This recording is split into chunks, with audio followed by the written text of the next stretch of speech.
All right, last section, okay, 11.6, geometric probability, okay?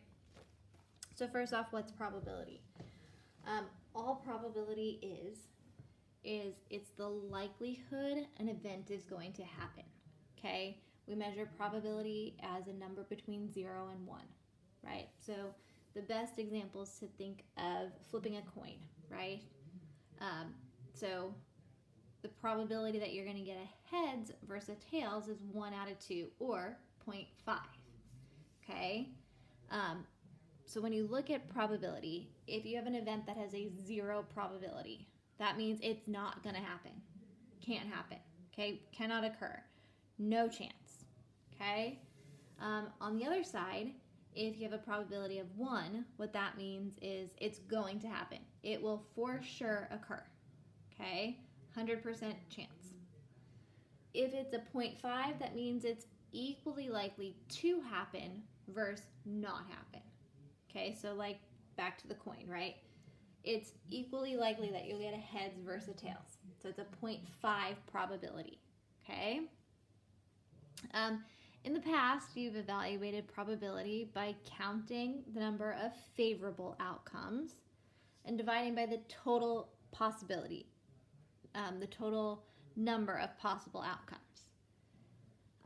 Geometric probability is a little bit different, still a very similar idea, okay, in the fact that for geometric probability, we deal with probability and length or probability and area, okay?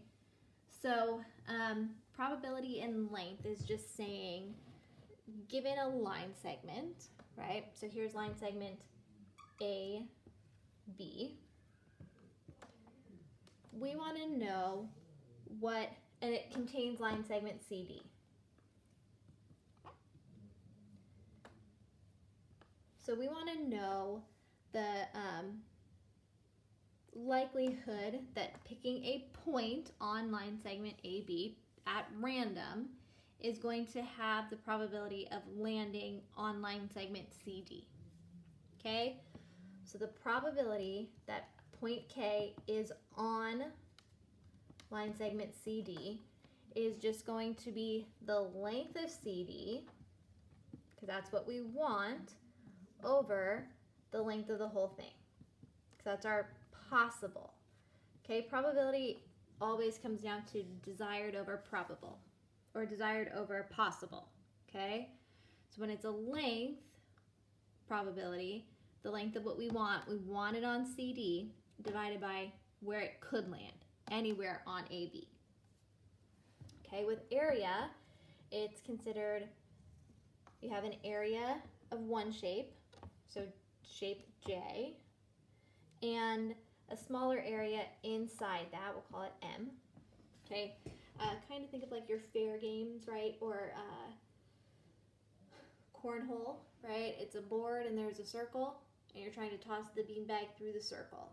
So what is the probability that that beanbag is going to go through this circle instead of just landing anywhere else on the board?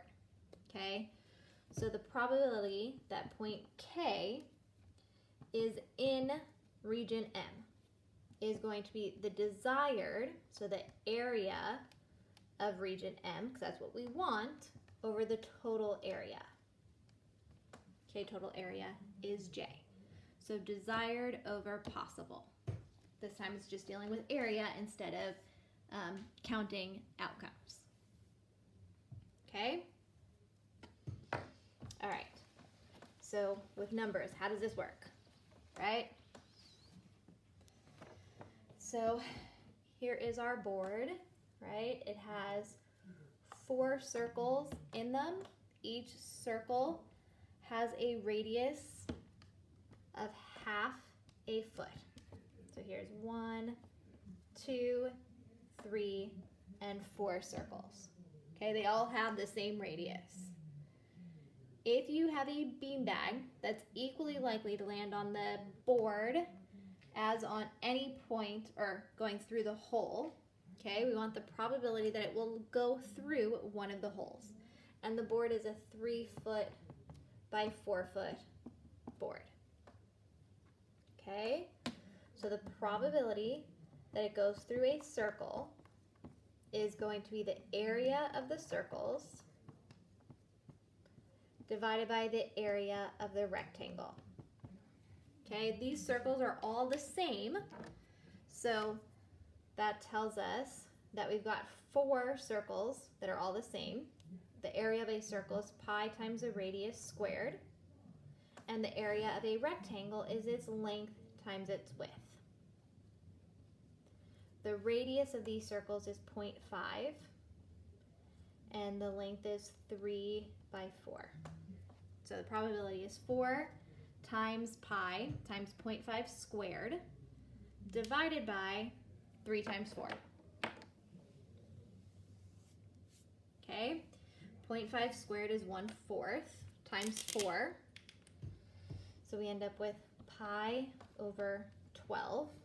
And as a decimal, that would be 0.26. So the chances that this beanbag is going to go through one of those holes is fairly low. It's about 25%. Okay? So the area of the circles, that's what we want, divided by our total possible area, which is the area of the rectangles. Okay?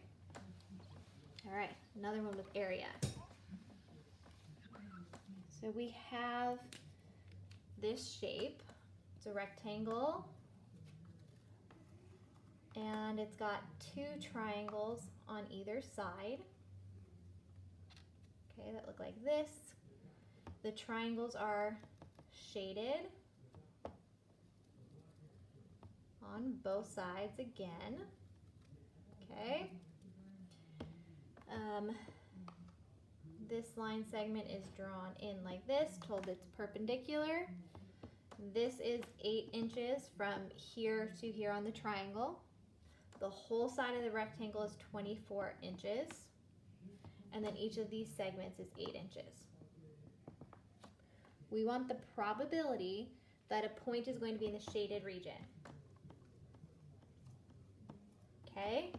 So what that tells us, it's the probability of it being in the shaded region is going to be the area of the triangles divided by the area of the rectangle.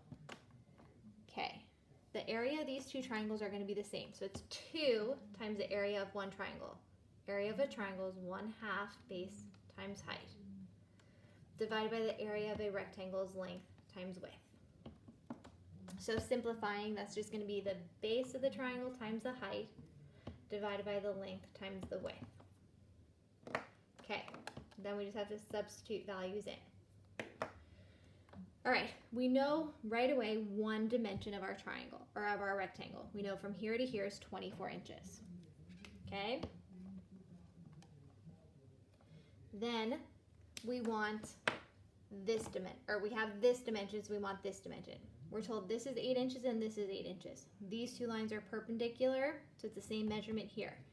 So the width is 16 inches. Okay, then we need the base and the height of one of our triangles. So the base is this segment. The height is going to be straight down here. Okay, so that tells us that the base is also 16, because the base of the triangle is the same as the width of the rectangle. Then we need the height. Okay, so here is our height. It's the same on both of these.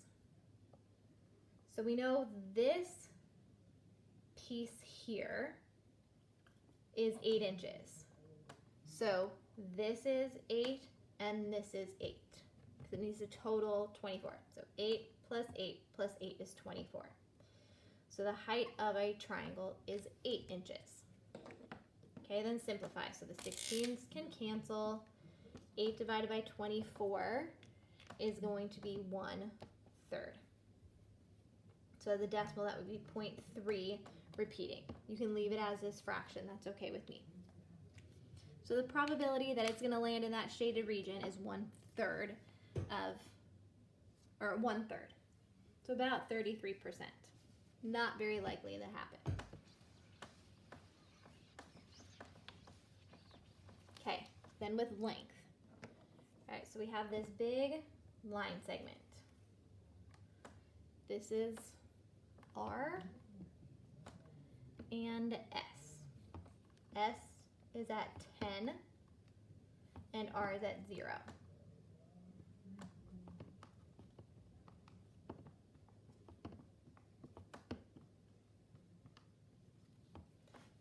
Pretend they're divided up evenly.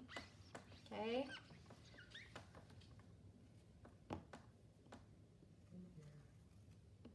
So again, S is here is 10. So 5,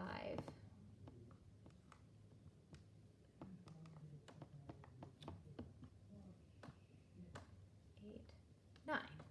Okay. Point T is right here, and point U is right here. Okay.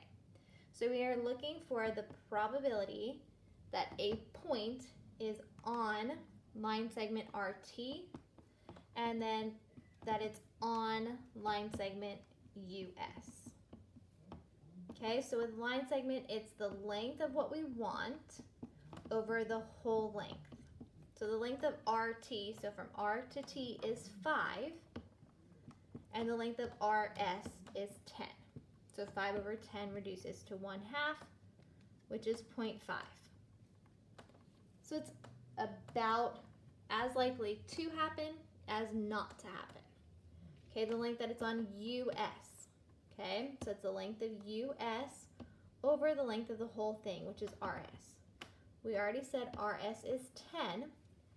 US goes from here to here, so that would be 1, 2, 3. So the probability that the point is on US is 3 out of 10, or 3/10, or 0.3. So not very likely to happen at all. Okay, so geometric probability. Any probability comes down to the same thing, what you want over possible. So if it's segments, then it's length of what you want over the possible length. Area, what you want over possible area. And then simplify.